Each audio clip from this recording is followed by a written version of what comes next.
ብዙ ነገሮች ላሳያችሁ ነበር የገባሁት፣ ግን የሆነ ነገር ሰማውና ደበረኝ። በቃ ከደበረኝ በኋላ ብዙ ከሴቶች ጋር በተያያዘም ብዙ መረጃዎችን ይዤ ነበር የመጣሁት። ፍኖተ ማለት ባለፈው ሻዳ የያዘ የተባለው የእሱ ጓደኛ ነው። ግልጽ ላድርግላችሁ። እሺ፣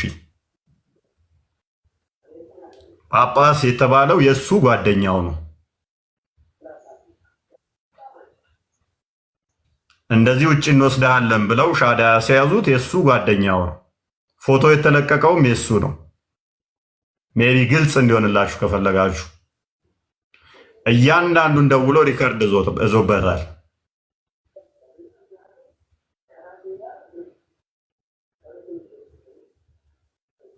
አይ ቲንክ ምን ቦታ ነው ያገለገለው ሰውየው?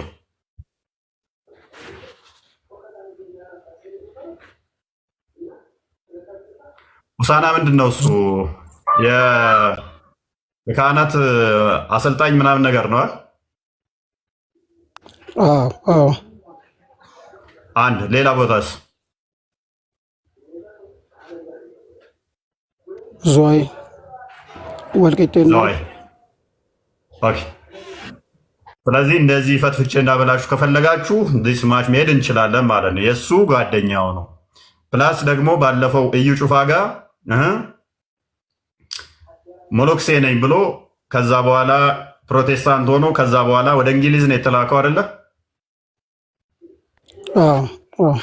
ወደ እንግሊዝ የተላከው ጓደኛቸው ነው። ይሄንኛው ዘርፌ ጋር ሄደ፣ አልተቀበለችውም። ጽጌ ስጦታው ጋር ሄደ። ይሄ ቲክቶክ ላይ ኦርቶዶክስ ሲሳደብ የሚውለው ገንዘብ የላቸውም፣ አልተቀበሉትም። ሙስሊሞቹ ጋር ሄደ፣ ገንዘብ ሰጡት፣ ተቀበሉት።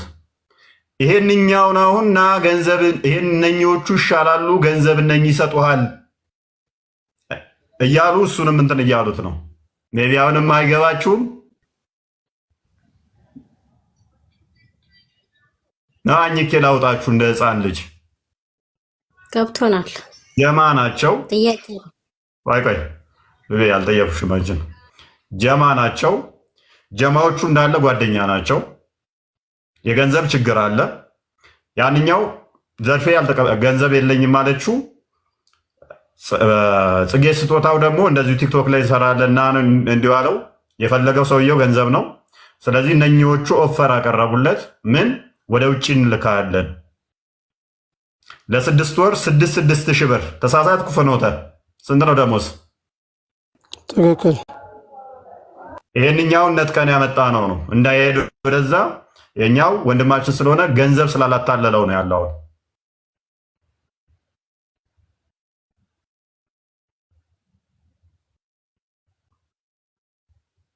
እና ወደ ቶፒካችን እንግባ። ኤኒዌይስ ምን አገባን እኛ። ቶፒክ ላይ ግባ።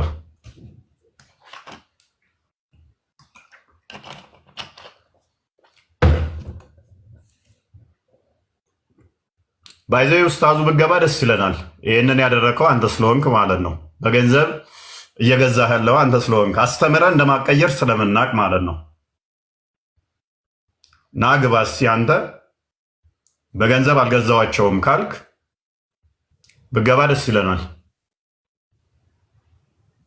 እና እሱኛውንም ተስማምተው ገንዘብ መድበው ይሄን ያህል እንከፍላለን እያሉት ያሉን ፍኖተን እንደዛ ነበረ።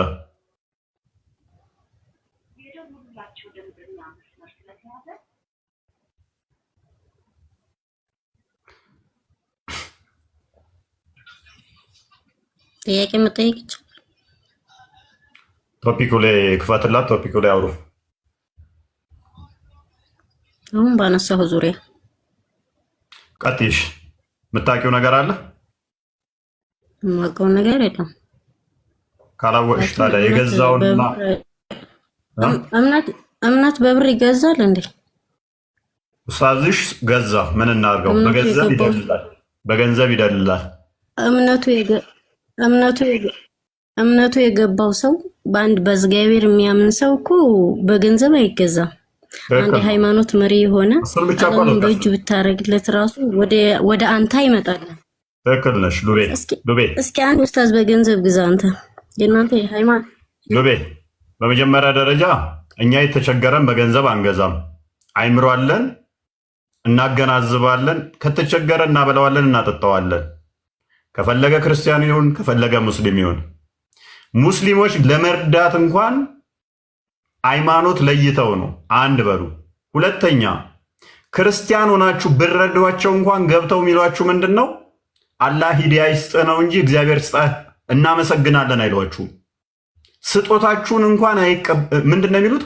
አላህ ሂዳያ ይስጥ ብለው ጭራሽ እንደገና ስድብ ነው ይሄ። ባይዘይ ረድተኸው ሙስሊሙን እናመሰግናለን አይደለም ሙስሊም የሚል አላህ ቀጥተኛውን መንገድ ይምራ ይላል። ጭራሽ ጠማማ መንገድ ውስጥ ነው ያለው ነው የሚለው ጭራሽ ዚስ ማች ማለት ነው።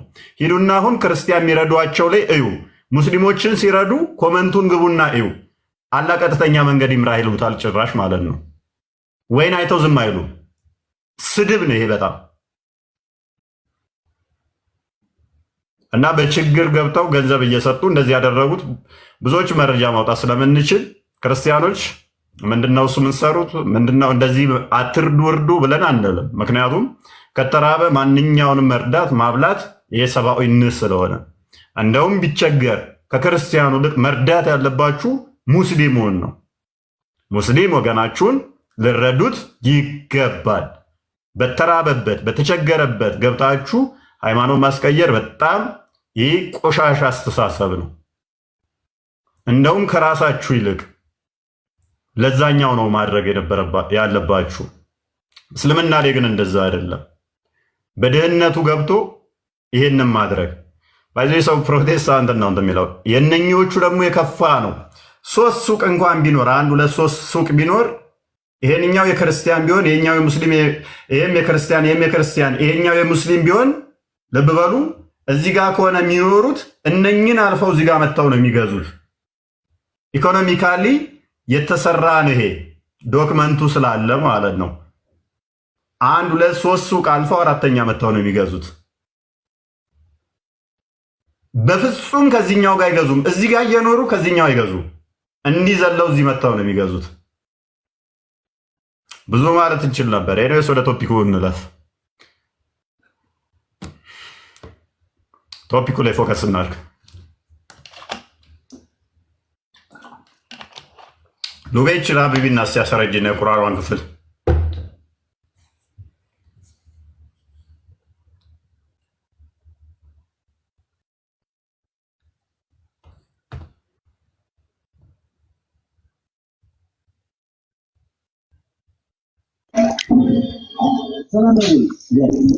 እሺ የትኛው ነው? ታዲያ እሺ 70-30 إلا على أزواجهم أو ما ملكت أيمانهم فإنهم غير ملومين إلا على أزواجهم ማለት ከሚስቶቻቸውና እጃቸው ውስጥ በገቡ ከባሮቻቸው ከነዚህ ከሁለቱ ውጪ فإنهم غير ملومين በእነዚህ በሁለቱ ተወቃሾች አይደሉም ማለት ነው። ከነዚህ ሰዎች ጋር አንድ ላይ ቢሆኑ ሚስቶቻቸው ጋር አንድ ከሚስቶቻቸውና ከባሮቻቸው ጋር አንድ ላይ ቢሆኑ ችግር የለውም። አንድ ላይ ቢሆኑ ማለት ነው አንድ ቤት መኖር ነው። አንድ ቤት መኖር ነው። አረብ አንድ ቤት መኖር ሳይሆን በቃ ባልና ሚስቶቻቸውን እንደ ሚስት እንዲዟቸው ማለት ከነሱ ጋር አንድ ላይ ምንድነው ይባላል? ስሙ ጠፋ።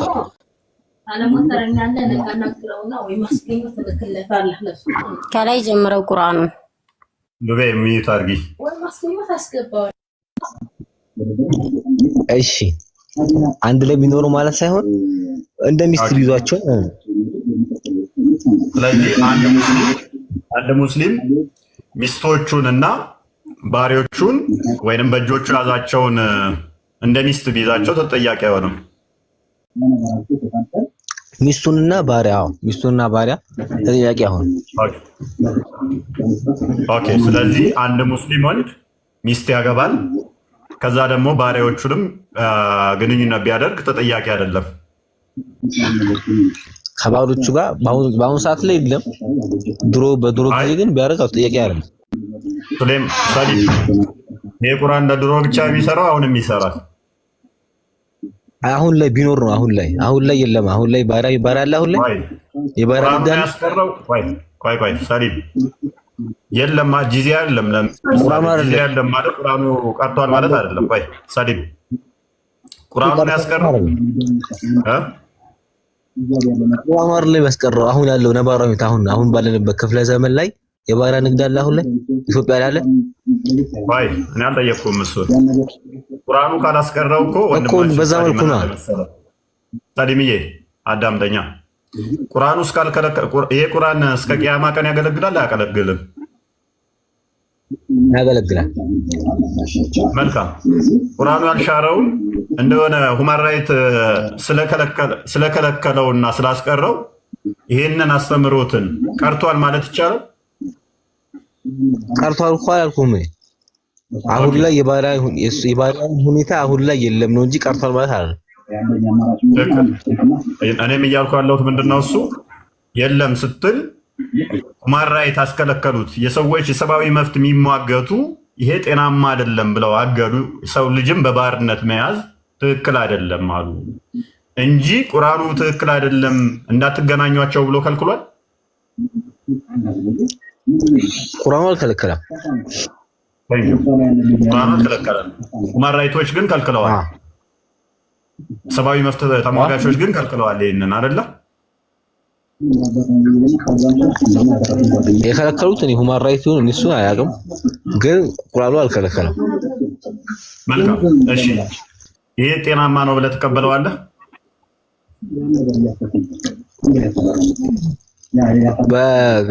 ከስሩ ያለችውን ባሪያ አውጥ እሺ እንደዛ ካለ የአብርሃም እና ማን ነው እርሚያስ ተምሮ ለይኩን እሺ አዎ እንደኔ ጤናማ ነው ብዬ እቀበለዋለሁ ኦኬ ስለዚህ ባሮችን በእጅ ይዘህ ወይንም ማርከህ ወሲብ ማድረግ እንደ ልብ ተፈቀደ ነው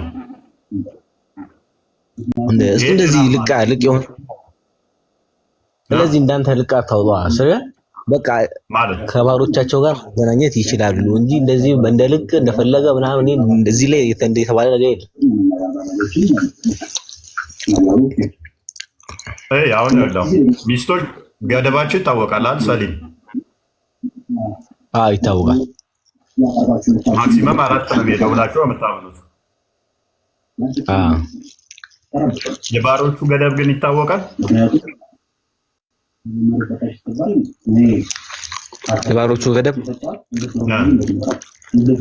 የባሮቹ ገደብ ሀብት እንዳለው ነው መግዛት የሚችል ከሆነ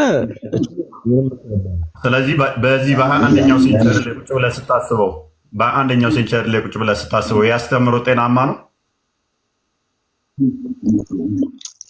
ቢኖር የባሪያ ንግድ ቢኖር ጤናማ ነው ለምን ሙሉ ለሙሉ በሱ ቁጥጥር ናታ ባሪያ እኮ ነው በቃ እኮ ነው ሸቀጥ ማለት እኮ ነው ከዚህ በላይ ምን ልዩነት አለ ኦኬ እኔ ያንተን እህት ገዝቼ በባርነት ወሲብ ባደርጋ ደስ ይላል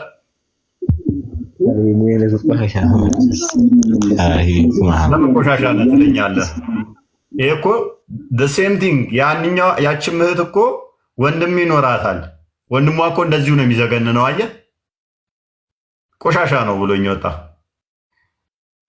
በተመሳሳይ እኮ ይሄም ያችም እኮ እናት አባት ወንድም አላት ሰዎችን እንደ እንስሳ ገዝቼ ወሲብ አደርጋቸው ሚል ፈጣሪ ቆሻሻ ነው ሳትለው እኔ ብጠይቅህ እህትህም ብገዛ እንደዚህ ደስ ይላል ወይ ስለ ለምን ቆሻሻ ነህ ብለኝ ትወጣለህ ይሄንን እኮ የፈቀደው አላህ ተብዬው አካል ነው መሐመድ ምን ትላለህ እዚህ ላይ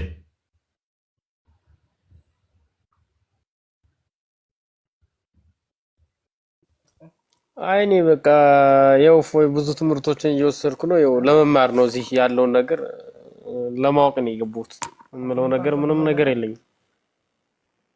ጤናማ አይደለም ማለት ነው።